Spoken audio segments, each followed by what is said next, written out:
그 설교자에 대한 로이 존스 목사님의 고전적 정의가 있습니다. 그건 뭐냐면 설교자는 내용을 찾는 사람이 아니라 설교자는 무엇을 말해야 할지를 아는 사람이라고 해요. 사도 바울은 지금 이 빌립보를 이제 제가 이제 1장부터 시작해서 처음으로 4장까지 왔는데 이제 그 성도들에게 무엇이 필요한지를 정확히 알고 그들에게 다시 한번 그들의 삶을 정리해주고 있는 것, 정리를 해주고 있어요. 그래서 8절에 8가지를 말하면서 그래서 이런 삶이 있고 이것들을 너의 삶에 생각하고 행해라 라는 생각하고 행할 것을 말을 하고 있어요. 마치 이것들을 생각해라 라는 이 말은 뭐냐면 정말 수학적인 용어고 투자자들이 막 그 전문적으로 무엇인가 거액을 투자할 때 집중하잖아요. 집중하고 그 투자를 딱 주식 막 할 때 딱 누르잖아요. 안 사봤지만 주식을. 순간 딱 사봤나? 딱 누르면 이렇게 결제되고 그러니까 그 순간에 엄청난 수억 원의 이거 한 클릭 하나로 이렇게 움직여지는 그때 엄청난 집중을 하거든요. 그래서 지금 사도 바울은 이 생각하라는 건 너희들의 삶이 이제 한 해의 끝에 왔을 때 정말 깊이 생각해야 돼. 그리고 이제 행해야 돼. 라는 간절함이 담겨져 있어요. 왜냐하면 왜 이것들을 생각하는 것이 왜 중요하냐면 8가지 생각이 왜 중요하냐면 바른 생각을 하지 않으면 바른 삶의 모습이 나타나지 않기 때문이에요. 그러니까 어떤 생각을 갖느냐에 따라 어떠한 마음가짐을 갖느냐에 따라 그 삶이 결정이 되잖아요. 이런 것처럼 사도 바울은 사람의 마음과 생각이 그 삶 전부를 결정짓는다는 거예요. 그래서 우리의 마음과 생각을 지켜지지 않으면 언어부터 행동까지 어떻게 되죠? 죄악 덩어리가 되는 거예요. 우리의 생각과 마음을 있는 대로 한번 뿜어내 보십시오, 오늘. 저를 보면서 지금, 뭐야, 이렇게 하면서 이게 바로 튀어나온다면 무섭잖아요. 근데 이 생각과 마음이 우리들의 삶의 이 미래의 2024년의 삶의 결과가 된다는 거죠. 그래서 오늘 사도 바울은 2가지 인생이라는 거예요. 생각하고 또 행하는 거. 그래서 오늘 사도 바울이 무엇을 말하냐면 어떠한 생각을 갖고 살아갈 것이냐. 영적인 생각을 갖고 살아갈 것이냐. 아니면 육적인 생각을 갖고 살아갈 것이냐. 인생은 딱 2가지라는 것이죠. 영의 생각은 사망이지만, 육의 생각은 사망이지만, 영의 생각은 하나님의 은혜와 평강이죠. 그래서 지금까지 2023년에 여러분의 생각을, 이것들을 생각하라고 하잖아요. 근데 그 내용을 제가 이제 알려주기 전에 나의 생각과 마음을 지배했던 게 도대체 뭐냐 한번 물어보십시오. 그리고 그 결과는 뭐냐는 거죠. 응? 그리고 여러분의 생각을 지금도 지배하고 있는 건 뭐냐는 거예요. 돈을 많이 버는 거? 아니면 건강해지는 거? 아니면 우리 어머니 기도를 맨날 제가 기도를 이제 자꾸 부탁을 해요. 하기 싫다는데 기도를 자꾸 부탁하는데 기도해서 건강해 주십시오. 지켜 주십시오. 맨날 이런 얘기만 해서 그렇게 좀 더 바른길 교회를 좀 더 이렇게 성장시켜 달라고 그거 좀 요즘에 들어가요. 근데 자신의 내적인 것에 대한 기도가 더 깊어지기를 제가 이제 기도 제목을 이렇게 드리면은 그대로 하시거든요. 아이들 위해서도 기도해 주세요. 그러니까 기도의 수준이 약하지만 손주들을 놓고 기도해 주시는 거예요. 어머니 밥 먹을 때도. 일부러 제가 좀 안 하고 어머니 시켜요. 어머니도 힘들지만 하나님 뭐 해주세요. 뭐 이렇게 기도를 꼭 해주면 너무 좋죠. 그래서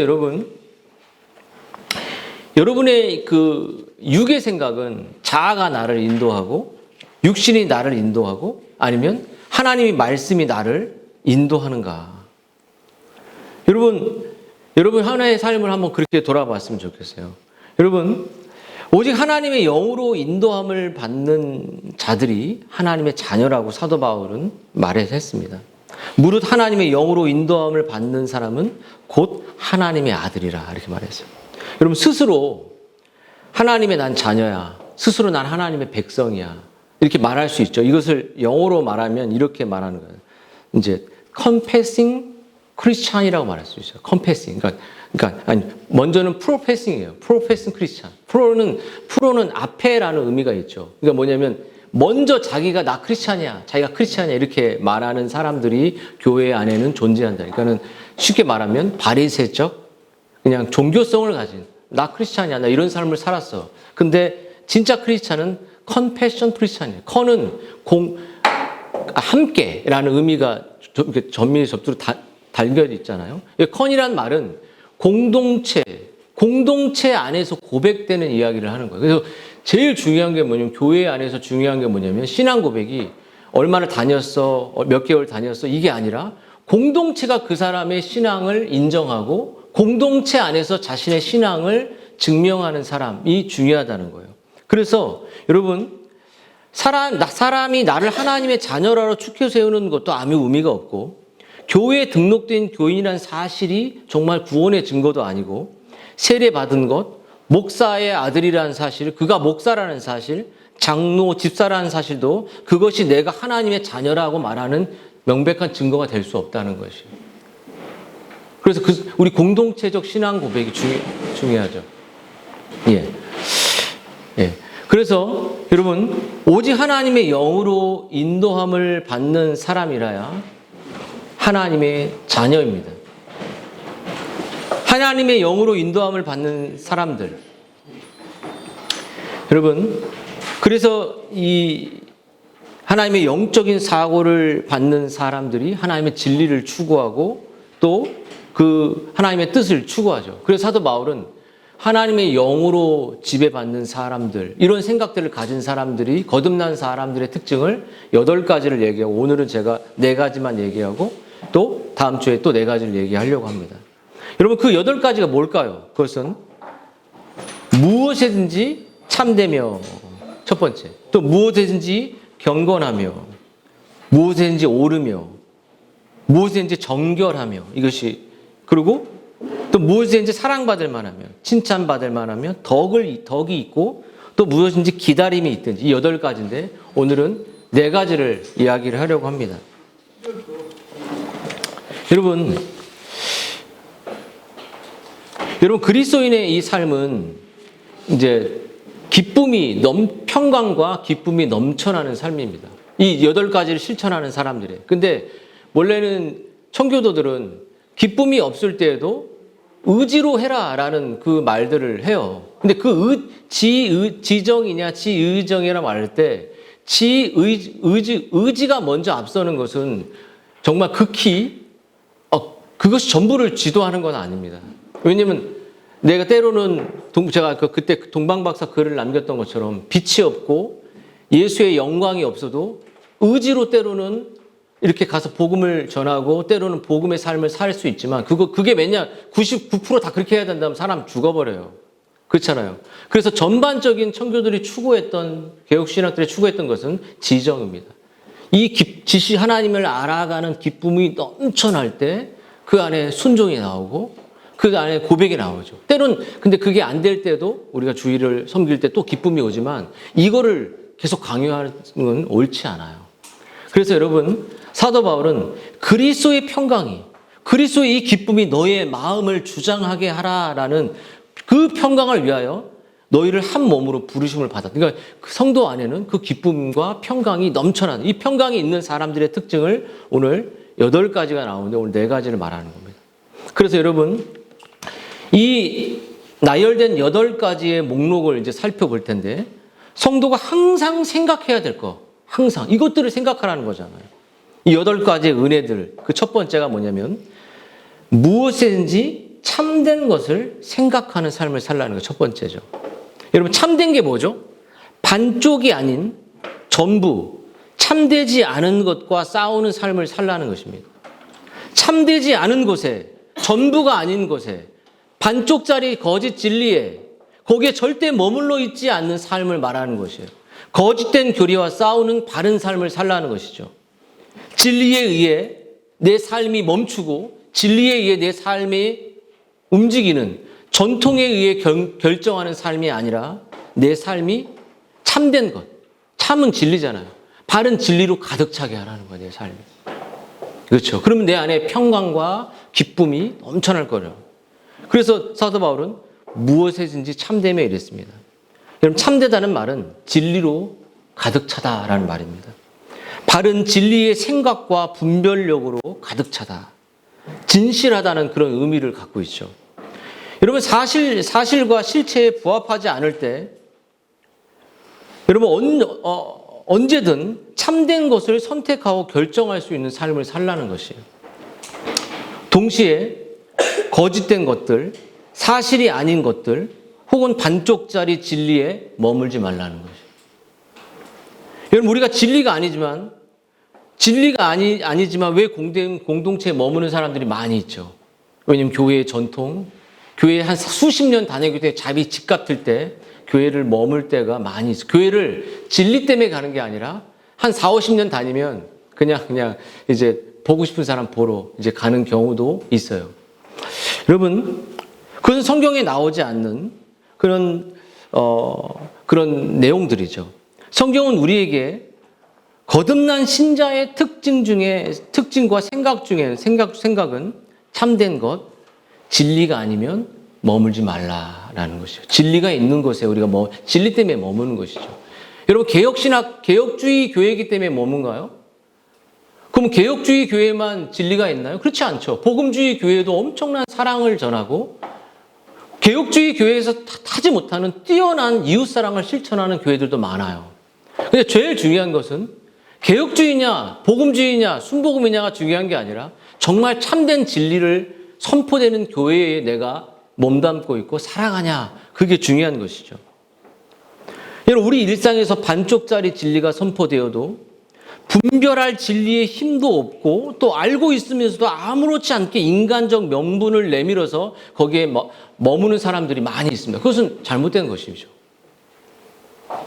한번 자신이 내세운 그 명분들이 내가 교회에 이 교회에 남아있는 이유가 진리 때문인가? 정말 진리가 선포되는 것이 때문인가? 아니면 다른 명분인가? 한번 돌아볼 필요가 있죠. 여러분, 또 한 가지 이 무엇인지 참되며라는 이 말이 진리로 내게 가득하라는 말도 있지만 또한 또 다른 의미가 뭐냐면 참되다는 것은 목회자뿐만 아니라 성도의 윤리와 도덕이 무너지면 참된 삶으로부터 벗어난다는 것이죠. 만약에 제가 무엇인지 참되며 진리의 삶을 살아가는데 그 삶을 보여주는 윤리와 아집과 고집과 독선으로 제가 도덕적으로 무너져 버렸으면 저는 여기에서 설 자격이 사라지는 것이에요. 많은 목회자들이 빛나는 삶을 쭉 가다가도 성이나 윤리와 자기당착에 빠져서 무너진 목회를 마무리하는, 그냥 목회를 더 이상 못하는 경우가 많이 있습니다. 그래서 참되다는 말은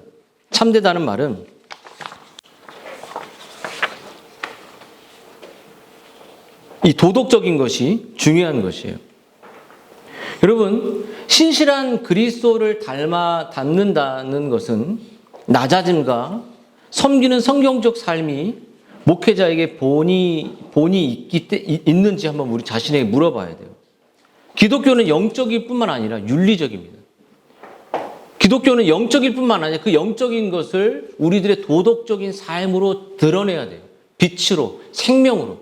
근데 우리의 도덕이, 밖으로 드러낸 도덕이 교회와 안과 밖이 다르다. 그러면은 자격을 잃어버리는 것입니다. 여러분, 윤리적인 것이 곧 기독교의 믿음은 아니지만 기독교의 믿음은 반드시 윤리적인 삶의 모습으로도 드러나게 되어 있어요. 윤리적인 삶은 정말 대충 사는데 교회만 경건하게 한다. 불가능하죠. 도덕적 바른 삶으로 더 우리가 가지고 있는 세상의 도덕보다 더 탁월한 도덕을 지키며 사랑을 실천하며 살아가는 것이죠. 윤리와 도덕이 무너지면 여러분, 무너진 그 리더와 직분자는 그 직분을 감당할 수가 없어요. 영적 자질에 있어서도 참되어야 되죠. 그러므로 여러분, 바울이 무엇이든지라고 말할 것은 범주를 모든 영역에서 우리의 삶이 경건한 그 참된 진리로 가득 차야 되지만 그 진리에 부합한 삶으로 가득해야 한다는 것이에요. 삶으로. 여러분, 참된 것들에 초점을 맞추는 것은 이 타락한 세상에서 부패한 본성을 가지고 그리스도인으로 살아가기 위해서 반드시 있어야 될 요소입니다. 원수인 사탄이 우리의 본성을 통해 발행하는 것이 뭐냐면 계속적으로 자기 중심성을 드러내게 하고 거짓을 드러내게 하고 자기를 드러내게 하죠. 그래서 사도 바울은 이거 이렇게 명령하는 거예요. 무엇에든지 너의 내적으로도 진리로 가득 차게 하고 내면을 진리가 가득 차면 바른 삶 또한 윤리적 도덕적인 너의 삶 또한 진리로 가득 차게 하라. 내면이 진리로 찼기 때문에 우리의 삶도 진리의 삶을 살게 된다는 거죠. 이것이 참되다는 것이에요. 이것들을 항상 생각하라는 것이죠. 또 한 가지, 이제 두 번째, 무엇인지 경건하며라는 말이 있죠. 모든 삶의 영역에서 경건이 드러나야 돼요. 경건. 여러분, 무엇인지 경건하며라는 이 말은 특별히 존경을 불러일으키는 혹은 존경과 영예를 받기 합당한 것이에요. 권사님이 여기 계시죠. 근데 나이가 연장자인데 어제도 이제 권사님의 어른으로서의 이제 포지션을 갖게 돼요. 그럼 거기에 열심히 교회 생활 이런 게 아니라 그분이 가지고 있는 나이가 있기 때문에 권위가 있는 게 아니라 그거에 맞는 경건의 존경이 이제 그분에게 뿜어져 나와야 되는 거예요. 여러분, 이건 적절하고 합당한 행동이죠. 존경을 불러일으키는 기품이 있는 행위가 나오는 것이에요. 한마디로 바른 삶과 바른 성품이 나옵니다. 여러분, 그래서 집사와 그의 아내의 자질 가운데 하나로 성경은 이렇게 얘기해요. 이와 같이 집사들도 정중하고 일구이연하지 아니하고 술에 임박히지 아니하고 더러운 일을 탐하니까 그러니까 술에 대한 이야기를 하죠. 여러분, 왜 술 취하지 말라라는 이 말은 그러니까 에베소서에 술 취하지 말고 성령으로 충만해라는 말은 성령으로 충만해지는 것과 술은 아무런 관계가 없다는 거예요. 오히려 술을 먹으면 성령으로 충만해질 수 없다는 거죠. 말씀과 그리스도로. 그래서 술을 가까이 하지 말라고 말하는 거예요. 거의 사도 바울의 입장은 술을 먹지 말라고 말하는 거예요. 왜냐하면 술을 먹으면서 성령으로 충만해질 수 없기 때문에 술 취하고 방탕하지 말라라고 말하는 것과 동시에 성령으로 충만하는 말은 술과 성령은 적고 반대입니다. 그러므로 술을 먹지 않고 대지 않는 것이 성경의 바른 입장이에요. 술과 성령 충만은 정반대입니다.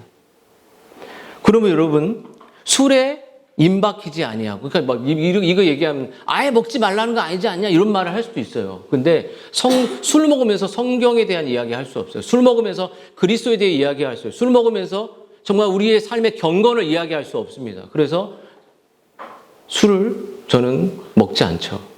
많이 먹는 것 같습니까? 먹지 않죠. 한 번도 거듭나고 나서 먹지 않았죠.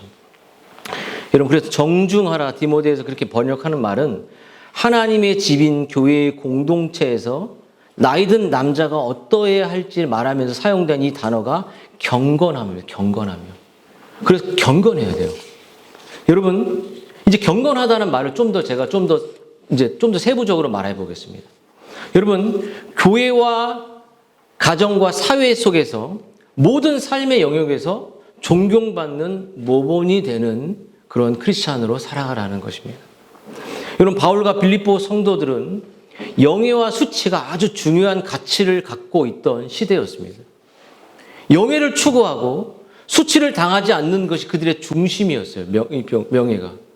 여러분, 한 목회자가 아주 명성 있는 목회자가 실수로 퇴직금만 받고 물러나는 일이 근래에 있었죠.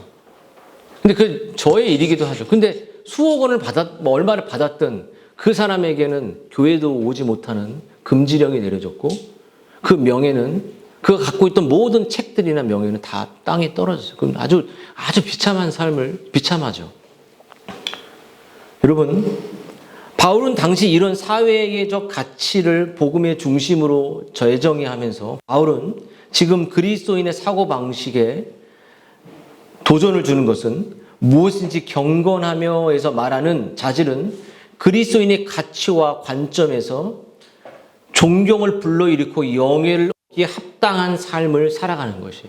우리의 생각과 우리의 정서와 우리의 의지와 우리의 감정과 우리의 언어가 정말 존경받기에 합당한 삶으로 거룩한 삶으로 살으라는 것을 말하는 것이죠. 그래서 바울은 형제들 나를 본받으라 이렇게 말했어요. 너희가 우리를 본받은 것처럼 그와 같이 행하는 것을 눈여겨보라라고 빌립보에서 말했죠.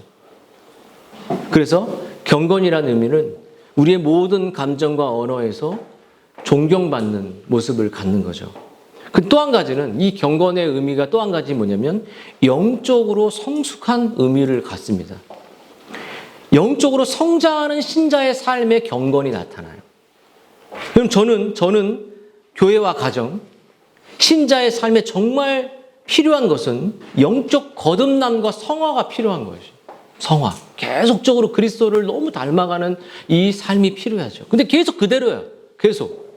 나이가 많고 적고의 문제가 아닙니다. 영적인 성숙함과 경건은 육신의 조건에 따라 좌우되지 않아요. 그래서 연소하더라도 영적으로 성숙한 공동체의 인정을 받으면 장로도 될 수 있고 집사도 될 수 있어요. 영적 성숙과 경건, 정말 저 사람을 봤는데 나이가 한 60대 됐는데 정말 너무 힘들어. 근데 30대인데도 경건하고 하나님을 사랑하고 그 언어와 말에 있어서 정말 진리로 가득 찬 그 사람은 장로와 집사가 될 자격이 있습니다. 근데 그렇지 않은 사람을 나이가 돼갖고 안수집사 되고 직분자가 되니까 교회를 나중에 권위의식으로 교회를 막 흔들어 버리는 그런 사람들은 장로와 집사로 선택되어서는 안 되는 거죠.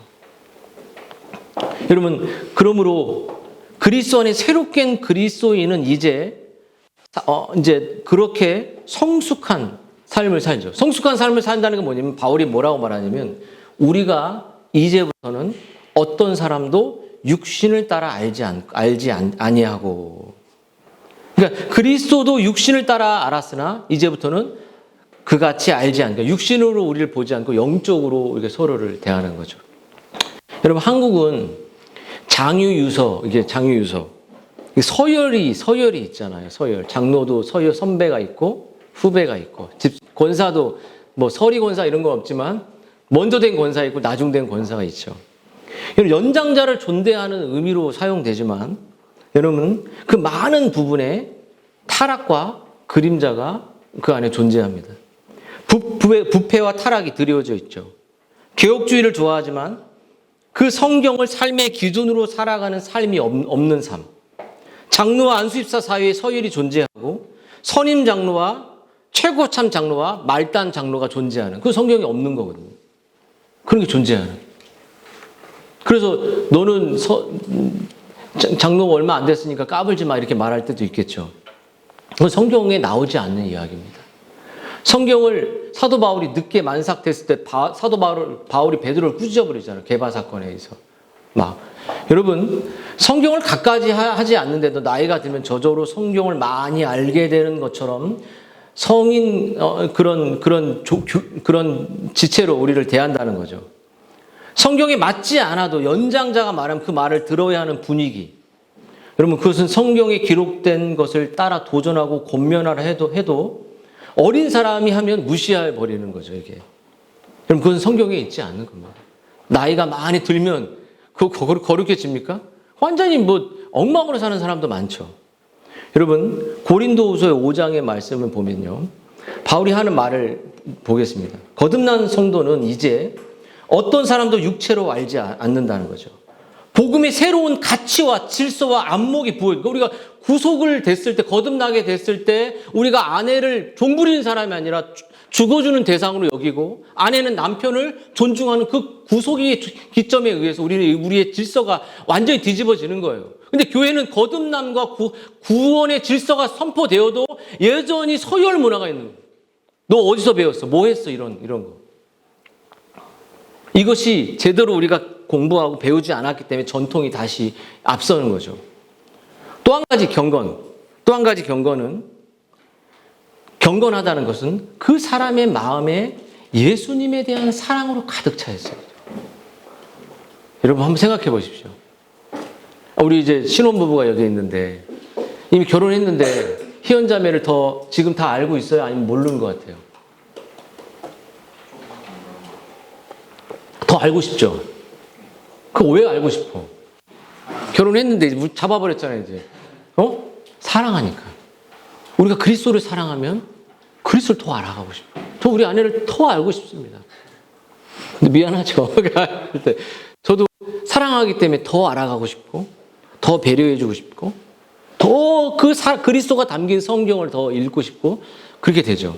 그래서 그 사람의 경건하다는 그 사람의 마음에 하늘로 가득 차고, 진리로 가득 차고, 기도로 가득 차고, 말씀으로 가득 차고, 이것이 경건하다는 것이에요. 여러분, 거듭난 신자는, 우리 봐봐. 우리 친구들도 봐봐요. 2023년 끝났는데 성경으로 가득 찼는지 영어 단어로 가득 찼는지 한번 봐봐. 둘 다 아닐지도 모르지. 영어도 모르고 성경도 모르고 우리가. 근데 여러분, 거듭난 신자는 세상의 가치를 따르는 사람들의 존경이나 부러움을 거부하는 것이에요. 소위 말해 술자리나 회식자리나 파티 등을 통해 들리는 그 웃음소리는 마음으로부터 나오는 것이 아니죠. 그것은 여러 가지 엔터테인먼트나 오락으로 나오는 그 쾌락을 경건이라고 말하는 것이 아니에요. 그것은 이 세상 일시적인 것이고 사라지는 것이고 결국 그 쾌락의 끝을 계속 가면 절망이 오는 것입니다. 이 세상의 뉴스를 보십시오. 한 여자로 만족하지 못하여 그 잘못된 행위를 했을 때 그 가정이 삶이 완전히 무너져 버렸잖아요. 마약도 똑같은 것이죠. 우리는 마음을 지킬 수 없으니까. 여러분, 그리스도인들은 거기에 기쁨을 누리는 사람들이 아닙니다. 거기서 고통스러워하는 거예요, 그리스도인은. 제가 그래서 권사님한테도 거기 있으면 어떠한 모습을 갖든 권사님 교회에 있을 때 가장 행복하실 것 같아요. 이런 말을 하는 거죠. 그 모든 것을 존중한다고 할지라도. 여러분, 진정한 기쁨과 만족이 없는 그 다음날 숙취를 달래는 그 쓰린 그 미역국을 먹어야 되고 아니 그 해장국을 먹어야 되는 그게 그 쾌락의 끝에 마지막에 주는 그것이 인생의 그 확장시키면 그게 세상의 모습인 거죠. 여러분, 근데 경건한 사람은 폭풍 속 우리의 삶의 고난 속에서도 진리의 확신으로 인해 기뻐하는 사람. 그래서 그 고린도 교회가 여러분 보면은 그 밭에 감추인 보화나 뭐 진주를 보면 다 팔아버리잖아요. 근데 그 안에 다 파는 요소가 있어요. 기쁨으로라는 단어. 기쁨으로.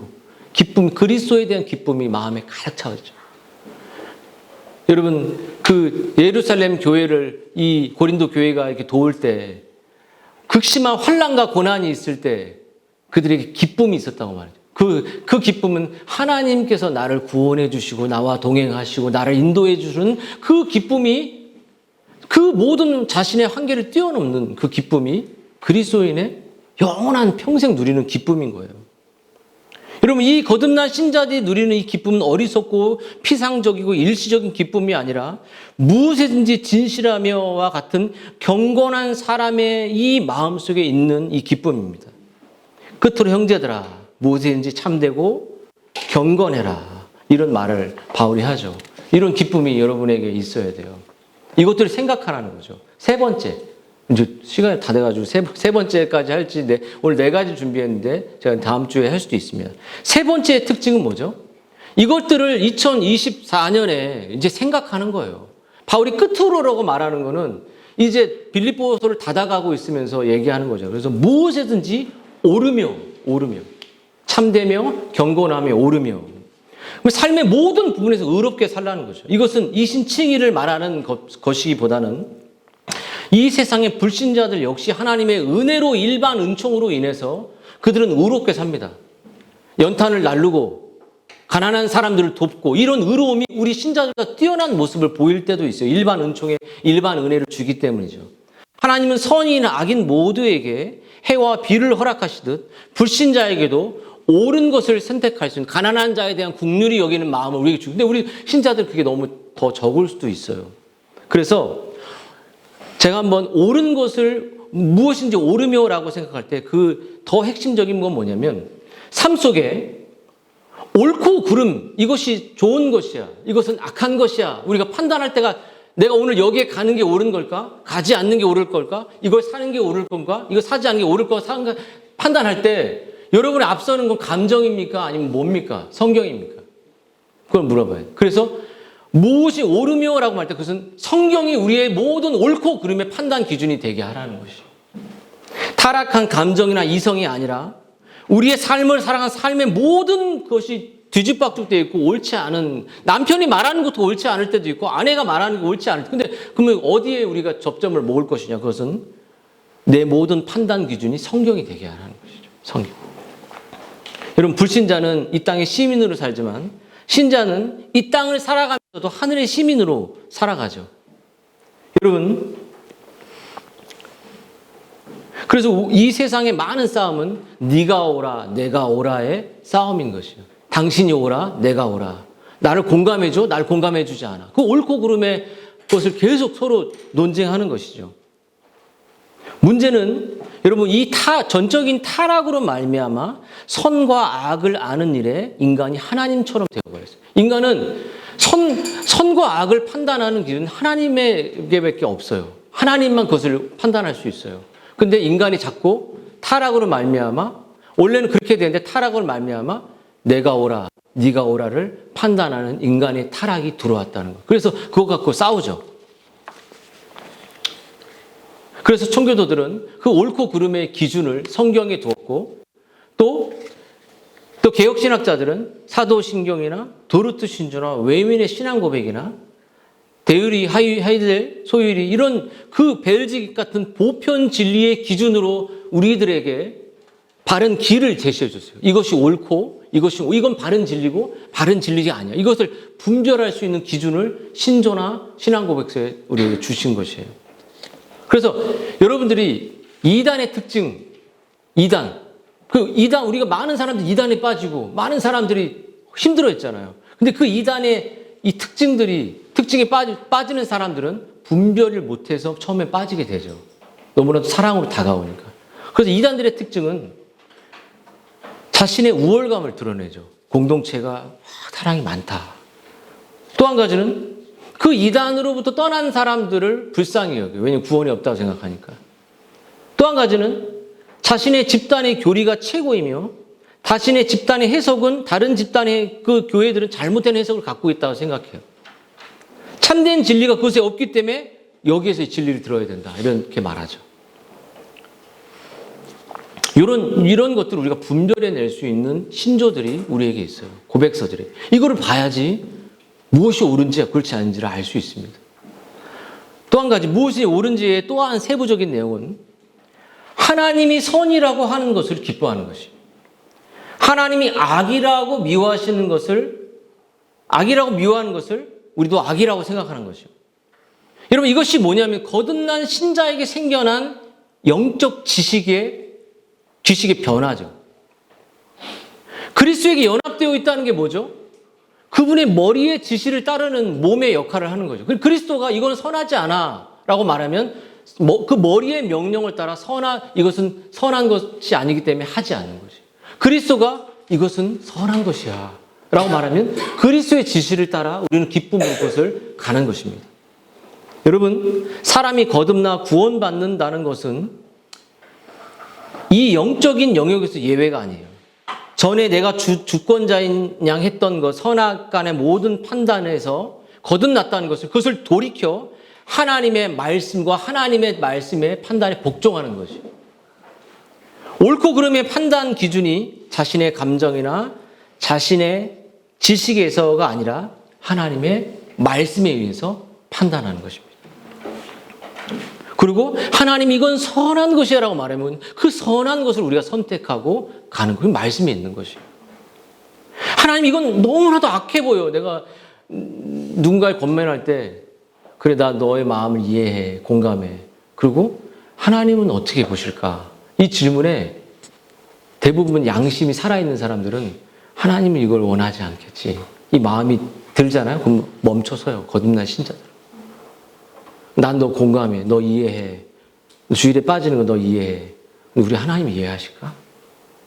그리스도께서 이해하실까? 그리스도의 몸된 교회를 존중히 여기는 것일까? 이렇게 물어보면 다 돌아섭니다. 대부분. 여러분, 그 하나님이 기뻐하지 않는다고 말하기 때문에 그 양심이, 그 삶이 그것을 결정하는 것이에요.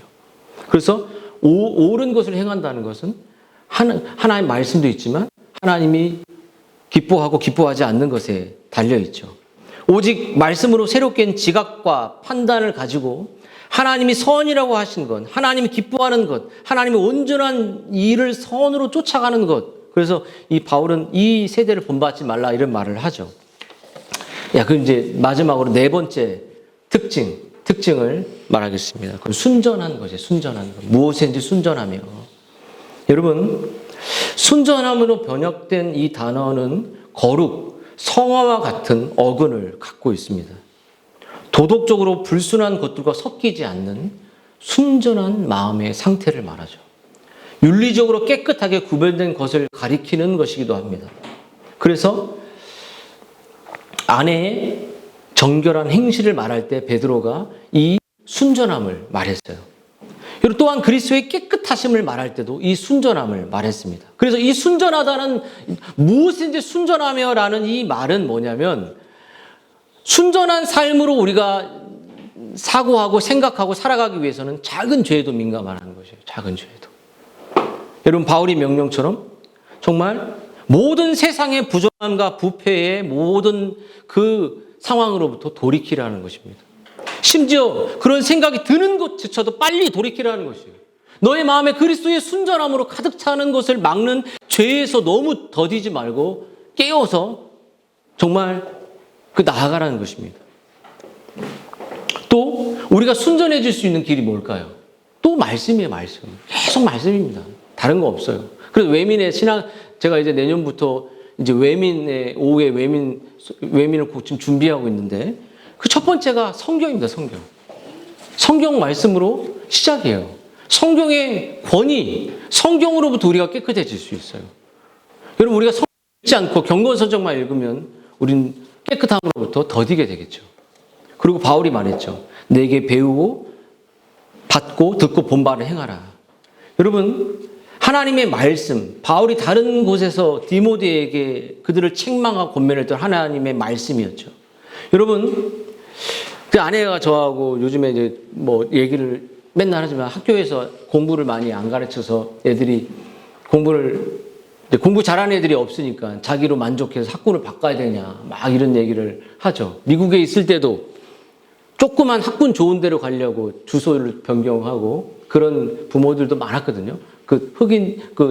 이제 그런 사람들보다는 백인들이 많은 곳에 가려고 주소를 변경하죠. 근데 학군의 문제, 공부의 수준이 떨어진다는 거죠. 근데 중요한 건 제가 이런 말을 했죠. 그것이 아니라 저는 영적으로 거듭났을 때부터 공부했어요. 그래서 너무 더디게 공부했습니다. 너무 힘들게 하지만 쉬지 않았어요. 회심. 그 로이 존스가 탄광촌에서 회심이 일어났을 때 많은 광부들이 술병을 로이 존스에 주고 책을 읽고 공부하기 시작했거든요. 여러분 그 영혼의 회심은 우리의 삶의 목적이 바뀌기 때문에 공부하게 됩니다. 때때로 게으를 수도 있지만 자신의 세상 사람들보다 더 하나님의 영광을 위해서 살기 때문에 그 거듭남과 회심은 우리의 삶을 규모 있게 만들죠. 그래서 아이들에게 우리가 제일 중요한 건 학군이 중요한 게 아니라 거듭남이 중요한 거예요. 좋은 대학 가서 정말 세상의 영광을 위해서 살아간 그 영광을 받지 않는 것처럼 제일 더 좋은 대학 가길 바라죠. 하지만 영적인 거듭남이 중요하죠. 그래서 여러분 이 사도 바울은 이 음란하고 패역한 세대, 거짓말과 속임의 세대를 분별할 수 있는 우리의 부패한 본성을 미혹하는 시대를 넘어갈 수 있는 분별할 수 있는 그 힘은 바로 부모들에게 뭐가 필요하냐? 영적인 하나님의 말씀이라는 거예요. 말씀으로 내 아이를 어떻게 키울 것이냐? 말씀으로 어떻게 아이들의 회심을 놓고 정말 기도하냐? 당연히 가만히 있으면 되냐? 그거 아니라는 거죠. 그리고 여러분 어떻게 순전한 삶을 사냐라고 마지막으로는 예수 그리스도를 본받으라는 것입니다. 그리스도를 닮아가는 것입니다. 내가 그리스도를 본받는 자 된 것 같이 너희는 나를 본받으라 라고 말했죠. 여러분 예수님이 하나님의 말씀을 복종하여 우리에게 십자가에서 죽으신 것처럼 끝없이 예수님을 닮아가는 거죠. 예수님 사랑하는 것입니다. 예수님 했던 것을 행하는 거죠. 예수님 섬겼던 가난한 자들을 돌보고 끝없이 그리스도가 쫓아갔던 그 본을 쫓아가는 것입니다. 이 진리가 이것들을 생각하는 것. 제가 다음 주에도 4가지 더 하겠지만 한번 8가지 여러분의 삶이 여러분에게 지속될 때 여러분의 마음에 기쁨과 평강이 넘쳐나는 사실을 기억하고 여러분 한번 기도하고 우리들의 삶을 돌아봤으면 좋겠습니다. 한번 기도하겠습니다.